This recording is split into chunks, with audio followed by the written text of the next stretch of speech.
जी नमस्कार, स्वागत है विदाना एजुकेशन के ऑनलाइन क्लासेस में। हम लोग मध्यकालीन भारत के इतिहास में पिछली क्लास के वीडियो में तुगलक वंश को पढ़े थे, जिसमें तुगलक वंश में हमने देखा था कि उसके संस्थापक गियासुद्दीन तुगलक, उसके बाद मोहम्मद बिन तुगलक और फिरोज शाह तुगलक। और अंतिम समय में देखेंगे कि जब नासिरुद्दीन महमूद तुगलक आता है तो उसके समय में ये सबसे ज्यादा तैमूरलंग का आक्रमण होता है। और तैमूरलंग के आक्रमण होने के बाद दिल्ली में काफी मात्रा में लूट मार मचती है। उन लूट मार बहुत ज्यादा मात्रा में लूट करके वापस तैमूर जो है अपने प्रदेश चला जाता है मध्य एशिया में। और बीच रास्ते में आप देखेंगे कि लाहौर और दीपालपुर की सूबेदारी के रूप में उसने खिज़्र खां को, जो उसका अपना सेनापति था और तैमूरलंग की अच्छे तरीके से सहायता किया था, उस सहायता करने की वजह से प्रसन्न होकर खिज़्र खां को उसने लाहौर और दीपालपुर का जो है सूबेदारी यानी वहाँ का शासक बनाकर चला जाता है। और वही खिज़्र खां जो है वहाँ से लाहौर से दिल्ली सल्तनत का शासक के रूप में शासन करता है। और उसी के जो उत्तराधिकारी होते हैं जो एक नए वंश के रूप में नए वंश गठित करते हैं, जिसका नाम होता है सैयद वंश।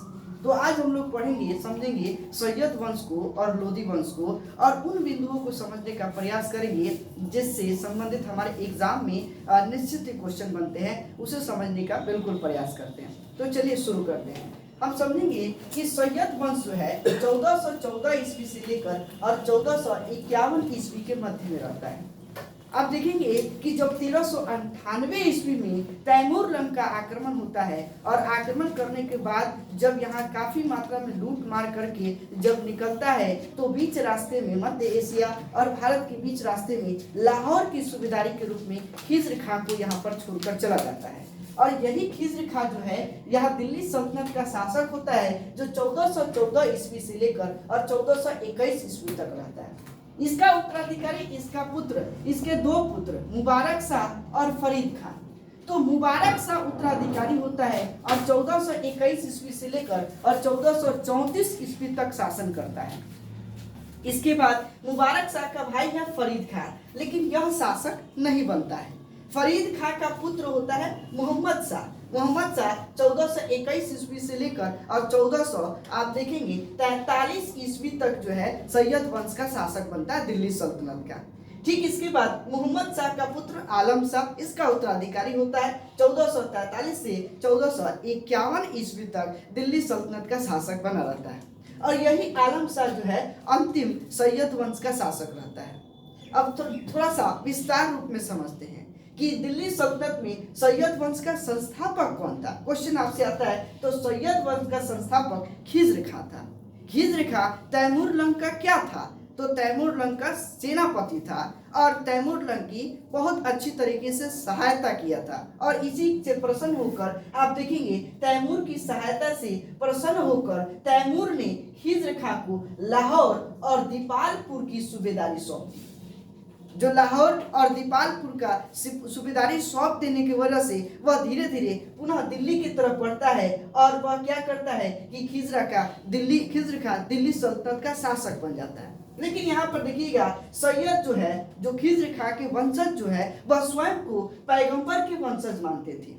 वह यह मानते थे कि हम मोहम्मद साहब के वंशज हैं। और हालांकि इतिहास में इसका कोई निश्चित ठोस प्रमाण नहीं दिया गया कि ये सही में पैगंबर के वंशज थे या नहीं थे, लेकिन उनका कहना था, मानना था कि हम पैगंबर के वंशज हैं, जो सैयद वंश। तो प्रश्न आपसे इस प्रकार बनाकर पूछ दिया जाएगा कि दिल्ली सल्तनत का वह कौन सा ऐसा वंश था जो स्वयं को पैगंबर के वंशज मानते थे, तो वह था सैयद वंश। अब इसके बाद देखेंगे कि खिज़्र खां जो था वह तैमूर के वंशज यानी तैमूर का पुत्र शाहरुख, जो मध्य एशिया में जब उसका अच्छा शासन चल रहा था और उस शाहरुख के प्रतिनिधि के रूप में शासन कर रहा था। हालांकि आपने इससे पहले अलाउद्दीन खिलजी का शासन देखा था, तो उसमें मैंने बताया था कि वह निरंकुश शासन कर रहा था, किसी के प्रतिनिधि के रूप में शासन नहीं कर रहा था। वह स्वयं कहता था कि मैं दिल्ली सल्तनत का शासक हूँ और स्वयं का मालिक स्वयं हूँ। लेकिन यहाँ पर देखा जाए तो खिज्र खां के जो थे वह शाहरुख के जो वंशज थे वह शाहरुख के प्रतिनिधि के रूप में, हालांकि शाहरुख को यहाँ से नजराना भेजा करते थे और उनका प्रतिनिधि के रूप में दिल्ली सल्तनत का शासन करते थे। इसी में आप देखेंगे कि इसका उत्तराधिकारी होता है, खिज्र खां का उत्तराधिकारी इसका पुत्र मुबारक शाह होता है। इसने खिज्र खां जो था सुल्तान पद की पदवी धारण नहीं किया। इसने ऐसा नहीं कि खलीफा से सुल्तान लिया, बिना सुल्तान पद की धारण किए हुए इसने दिल्ली सल्तनत का शासक के रूप में शासन किया। इसने अपने आप को, खिज्र खां ने अपने आप को रैयत ए आला के नाम से उपाधि धारण किया था। स्वयं को रैयत ए आला कहता था और इसने दिल्ली सल्तनत का ऐसा नहीं कि इसने सुल्तान कहा, स्वयं को सुल्तान कहने वाला और स्वयं को बादशाह कहने वाला इसका उत्तराधिकारी होता है मुबारक शाह। यही मुबारक शाह देखिएगा सुल्तान एवं शाही की उपाधि धारण करता है। यह दिल्ली सल्तनत का बादशाह कहता है और दिल्ली सल्तनत का सुल्तान के रूप में कहता है, जबकि खिज्र खां स्वयं को सुल्तान नहीं मानता था, स्वयं को रैयत ए आला की उपाधि से जो है अपने आप को नवाजित किया था। इसके बाद देखिएगा कि मुबारक शाह जो है, मुबारक शाह का दरबारी एक इतिहासकार है अहमद सरहिंदी। अहमद सरहिंदी ने तारीख ए मुबारक शाही की रचना की। अब यहाँ से एक प्रश्न आता है कि तारीख ए मुबारक शाही किसकी रचना है? तो तारीख ए मुबारक शाही अहमद सरहिंदी की रचना है। एक और प्रश्न आ जाएगा कि अहमद सरहिंदी किसके दरबार में रहते थे? तो मुबारक शाह के दरबार में रहते थे। मुबारक शाह किस वंश से संबंधित था? तो सैयद वंश से संबंधित था। तो इस प्रकार के ऑब्जेक्टिव टाइप के क्वेश्चन आते हैं और वहां से हम निश्चित ही इस लाइन से हम समझ सकते हैं। इसी ने आप देखिएगा कि मुबारक शाह ने एक शहर का निर्माण किया जिसका नाम था मुबारकाबाद। मुबारकाबाद शहर की स्थापना मुबारक शाह के द्वारा किया गया। मुबारकाबाद शहर की नींव जो है किसने रखी? तो मुबारक शाह ने रखा। अब देखेंगे सैयद वंश का अंतिम शासक होता है आलम शाह। इसके समय में सैयद वंश का पतन हो जाता है और आलम शाह के बाद जो आता है लोधी वंश आता है। लोधी वंश जो है 1451 ईस्वी से लेके 1526 ईस्वी तक का शासन चलाता है। लोधी वंश में 1451 से 1526 ईस्वी तक शासन चलता है, जिसमें इसका प्रथम देखेंगे लोधी वंश का संस्थापक होता है बहलोल लोधी। बहलोल लोधी 1451 से और 1489 ईस्वी तक रहता है। बहलोल लोधी के का भी कुछ काम है, उसे भी हम समझेंगे कि इसने दिल्ली सल्तनत पे कौन कौन से प्रमुख कार्य किया था, उससे संबंधित बिंदु एग्जाम में आते हैं, उसको समझने का प्रयास करेंगे। इसके बाद इसका उत्तराधिकारी होता है सिकंदर लोधी। सिकंदर लोधी जो है आप देखेंगे एक प्रमुख शासक के रूप में लोधी वंश में उभरता है। इसने अपने साम्राज्य का विस्तार किया, इसने कई युद्धों को जीता, कई अभियान उसने सफल किया, इसलिए इससे संबंधित क्वेश्चन आते हैं। सिकंदर लोधी का उत्तराधिकारी इसके दो पुत्र होते हैं, एक है जलाल खां और दूसरा इब्राहिम लोधी। तो जो आप देखेंगे उलेमा वर्ग के लोग और जो अमीर लोग थे, इन दोनों को हिस्से में बांट दिए कि जलाल खां को जौनपुर की सूबेदारी कर दिया जाए, जौनपुर का शासक बना दिया जाए, और इब्राहिम लोधी को दिल्ली का शासक बना दिया जाए। लेकिन बीच में होता क्या है कि इब्राहिम लोधी को ऐसा लगता था कि मुझे भी जौनपुर वाला भी शासन मेरा ही होना चाहिए, तो इसने अपने भाई के साथ जो है युद्ध की नीति अपनाता है, जिससे अमीर लोग जो है और उलेमा वर्ग के जो लोग हैं वह इससे जो है काफी नफरत की दृष्टि से देखने लगते हैं, और वही उलेमा वर्ग के लोगों ने इधर देखेंगे मंगोल से, मुगल से बाबर को न्योता देते हैं कि इब्राहिम लोधी पर हमला करें, और इसी की कहानी हम लोग आगे समझेंगे। यही बात देखेंगे कि लोधी वंश का संस्थापक कौन था? तो बहलोल लोधी। बहलोल लोधी ने अपने आप को बहलोल शाह गाजी के उपाधि के साथ दिल्ली सल्तनत का शासक बनता है। बहलोल लोधी का क्या उपाधि था? तो बहलोल शाह गाजी। बहलोल शाह गाजी की उपाधि के साथ उसने दिल्ली सल्तनत का शासक बनता है। वही आप देखेंगे कि उसने बहलोल सिक्का चलाया जो अंतिम समय तक रहा। बहलोल सिक्का चलाने वाला कौन था? तो बहलोल लोधी था। यह तो नाम से भी क्लियर हो जा रहा है कि बहलोल सिक्का, और यही आप देखेंगे कि अंतिम समय तक भी यह सिक्का देखने को मिला। तो यही बहलोल सिक्का चला था। बहलोल लोधी के बाद देखेंगे कि उसका उत्तराधिकारी उसका पुत्र होता है सिकंदर लोधी। सिकंदर लोधी शासक बनता है जो इस वंश का सर्वश्रेष्ठ शासक था। इसने बहुत सारे कार्य करवाया था लोधी वंश में। और यही देखेंगे कि इसने जो सिकंदर लोदी था 1504 ईस्वी में उसने आगरा शहर की स्थापना की। अब देखिए यह पूरे वंश में आप देखेंगे कि सैयद वंश में एक शहर बनाया था मुबारकाबाद, जो मुबारक शाह ने बनवाया, लेकिन लोदी वंश में आगरा शहर की नींव रखी, आगरा शहर की स्थापना की, वह कौन था? तो सिकंदर लोदी। यहाँ से कई बार एग्जाम में क्वेश्चन आया है कि आगरा शहर की स्थापना किसने की? तो आगरा शहर की स्थापना सिकंदर लोदी ने की और यह 1504 ईस्वी में किया। और उसी ने आप देखेंगे कि आगरा को दिल्ली सल्तनत की अपनी राजधानी बनाई और दिल्ली सल्तनत की राजधानी इसी उसे बनाता है लगभग 1506 ईस्वी में। 1504 में आगरा शहर की स्थापना करता है और 1506 ईस्वी में उसने क्या करता है कि उसे अपनी राजधानी बना लेता है। तो इसका एक प्रमुख काम हो गया कि एक जो है उसने राजधानी परिवर्तन किया और उसके बाद उसने नए शहर की स्थापना किया। उसी ने सिकंदर लोदी ने कृषि के विकास के लिए, भूमि मापने के लिए गज ए सिकंदरी एक मापक चलाया। गज ए सिकंदरी मापक जो है भूमि मापने के लिए इसने प्रारंभ किया। गज ए सिकंदरी कौन? तो सिकंदर लोदी ने। अब आपको बताए थे कि पहली बार अलाउद्दीन खिलजी ने भूमि का पैमाइश कराकर वहां से लगान वसूला था और भूमि की पैमाइश हो रही थी, लेकिन किसमें मापा जाए वह मापने की प्रक्रिया जो थी वह गज ए सिकंदरी इसने शुरू किया था, सिकंदर लोदी ने। तो यहाँ से क्वेश्चन आता है कि गज ए सिकंदरी क्या है? तो भूमि मापने के लिए आप देखेंगे कि भूमि मापक है गज ए सिकंदरी, जो किसने शुरू करवाया? तो सिकंदर लोदी ने शुरू करवाया। इसके बाद सिकंदर ने अपने आप को, इसका उपनाम था गुलरुखी।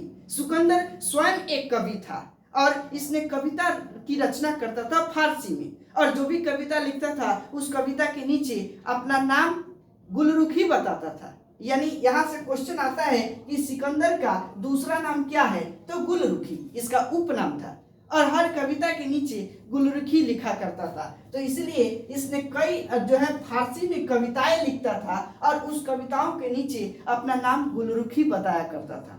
तो सिकंदर का उपनाम क्या है? तो गुलरुखी है, यह भी ध्यान में रखना होगा।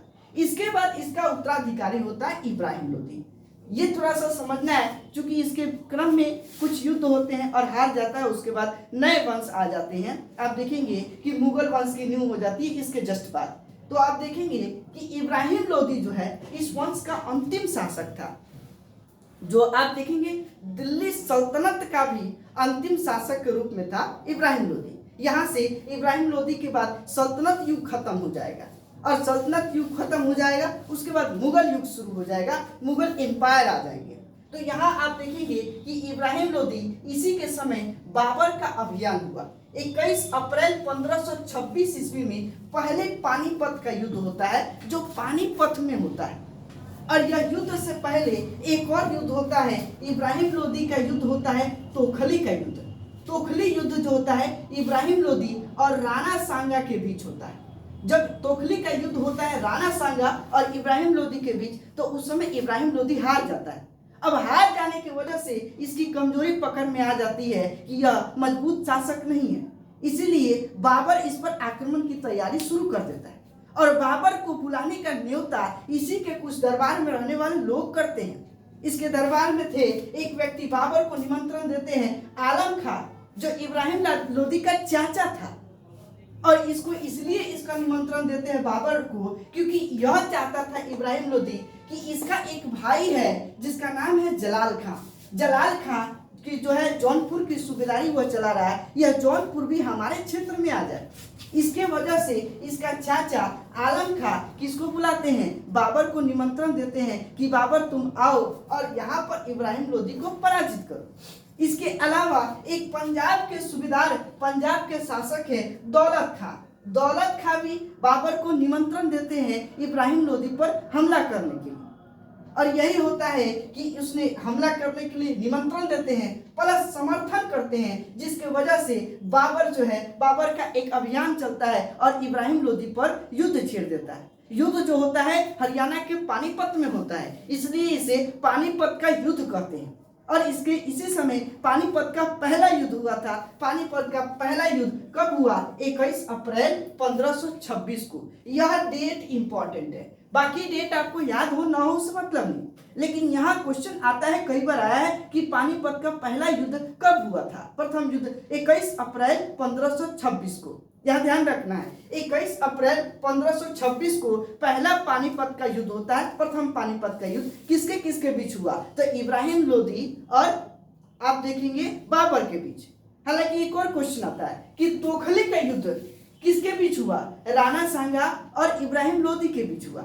इस पानीपत युद्ध के पहले तोखली का युद्ध होता है 1518 ईस्वी में, और इस तोखली के युद्ध में इब्राहिम लोदी हार जाता है।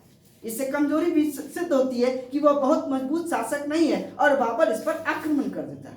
और इसमें बाबर आप देखेंगे आक्रमण जब करता है तो इब्राहिम लोदी के पास बहुत मात्रा में, बड़ी मात्रा में सेना था, और बाबर चला था तो मात्र 1200 सेना लेके चला था। इसके पास लाखों की सेना थी और मात्र 1200 सेना लेकर आता है और इब्राहिम लोदी को पराजित करता है। और यही आप देखेंगे कि यही इब्राहिम लोदी एक ऐसा सुल्तान था जो युद्ध भूमि में मरता है। यही आपसे क्वेश्चन पूछता है कि युद्ध भूमि में मरने वाला प्रथम सुल्तान कौन था, तो इब्राहिम लोदी था। दिल्ली सल्तनत का एकमात्र ऐसा सुल्तान जो युद्ध में मारा गया। और इसने आप देखेंगे इससे संबंधित, चूंकि अब हम लोग इसके बाद मुगल वंश शुरू करेंगे तो बाबर का और विशेष डिटेल समझेंगे। थोड़ा सा शॉर्टकट में समझे कि इस युद्ध में हुआ क्या था। इस युद्ध में तोप का प्रयोग सबसे पहले हुआ था।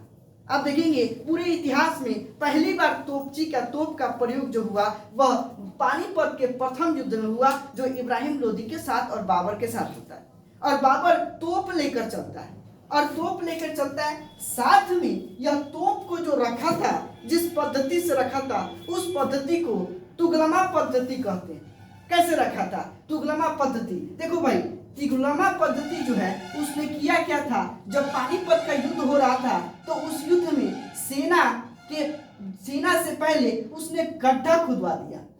जहां सेना है, जैसे मान लीजिए कि ये सब सेना है, इसके आप देखेंगे इस क्षेत्र में बाबर की सेना है और इधर आप देखेंगे कि इब्राहिम लोदी की सेना है, और इस बीच में एक गड्ढा खुदवाया था और उस गड्ढा में ऊपर से घास फूस डलवा दिया, और कहीं कहीं गड्ढा नहीं खुदवाया था और यहाँ पर तोप लगा दिया। कहीं कहीं गड्ढा नहीं खुदवाया, यहाँ तोप लगा दिया।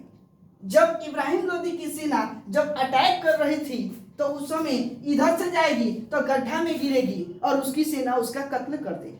अगर इधर से जा रही है इब्राहिम लोदी की सेना तो यहाँ से तोप से उड़ा दिया जाएगा। देखिए कि इस पद्धति को कहा जाता है तुगलमा पद्धति। और उसने अपनी सेना को उस्मानिया पद्धति से सजाया था। उस्मानिया पद्धति क्या है, यह उज्बेक से संबंधित, इस बात को हम फिर दोबारा आपको समझाएंगे। उस्मानिया पद्धति यह उज्बेक से लाया था। उस्मानिया पद्धति में सेना जो है चांद के आकार में इसने सजाया था, यानी यह सेना एक अर्ध चांद के रूप में इसने सजाया था बाबर। और इसकी सेना इस प्रकार सेना थी, इब्राहिम लोदी की सेना ऐसे खड़ी थी। यह क्या करता था कि इधर से आक्रमण करता था, जब सेना इधर झुकती थी, सारी सेना इधर आएगी तो क्या करता था, फिर भाग जाता था। इधर मारेगा फिर भागेगा, अब फिर इधर से अटैक करेगा पीछे से, अब फिर मार के फिर भाग जाएगा। इस पद्धति को उस्मानिया पद्धति कहा जाता है और यह पद्धति बाबर ने यहाँ पर प्रयोग में लाया और सफल भी हुआ। अब यही चीज देखेंगे कि इसने इस समय जो तोप चलाने वाले प्रमुख तोपची जो थे उसका नाम क्वेश्चन में आता है कि तोप चलाने वाला बाबर का तोपची कौन था, तो उस्ताद अली मुस्तफा। इसी के नेतृत्व में तोप जो है चलाया जा रहा था, उस्ताद अली मुस्तफा। और यही तुगलमा पद्धति से उसने तोप का जो सजाया था, और सेना जो सजाया था वह उस्मानिया पद्धति से सजाया था। और उसने जो है दिल्ली सल्तनत का पूरी तरह से सल्तनत वंश ही खत्म कर दिया, एक नया वंश लेकर आया जिसको कहेंगे मुगल वंश। मुगल वंश वही मंगोल, और एक और आप देखेंगे और उसके संपर्क मंगोल का ही एक शासक रहता है, मुगल वंश के रूप में यहाँ पर आते हैं। और यही से आप देखेंगे कि सल्तनत की जगह एक नए वंश आ जाता है, मुगल वंश। और हम लोग इसको, मुझे लगता है कि ये पूरे पार्ट्स आप समझ गए होंगे। इसके बाद जो हम लोग चलेंगे वह मुगल वंश को समझने का प्रयास करेंगे, जो कि एग्जाम में कई बार मुगल वंश से क्वेश्चन आते ही आते हैं। तो एक दो बार इस वीडियो को देखकर आप इसे समझ सकते हैं। और इससे संबंधित अगर आपको ऑब्जेक्टिव मिलता है तो ऑब्जेक्टिव जरूर बनाइए, जिससे यह क्वेश्चन आपको आसानी से एकदम याद हो जाए, मेमोराइज हो जाए। अगर हमारा वीडियो आपको पसंद आता है तो इसे लाइक अवश्य करें और अपने दोस्तों के साथ शेयर करना ना भूलें। अब तक हमारे चैनल को आपने सब्सक्राइब नहीं किया है तो बिल्कुल सब्सक्राइब कर दें। मिलते हैं अगले लेक्चर के साथ। धन्यवाद। Thanks a lot.